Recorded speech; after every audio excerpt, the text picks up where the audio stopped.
Hi there. Today we are going to go over a curriculum-based learning tool called IXL. You can access IXL.com on the web or on the iPad, and I've just found it's great for teaching at different levels. You can see here they've got pre-K, kindergarten, all the way through the 12th grade. You can look at all the different skills and sort of hone in on exactly what you want to practice, like counting or inside and outside at the pre-K level.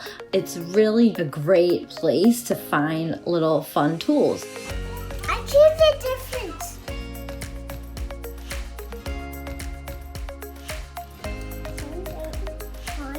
10. I picked 10, Mama.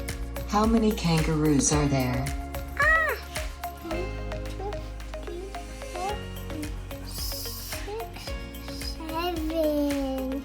Which shows 5? Which shows that? This one. Woo! Kid. Kid. Yeah, good job, Winnie.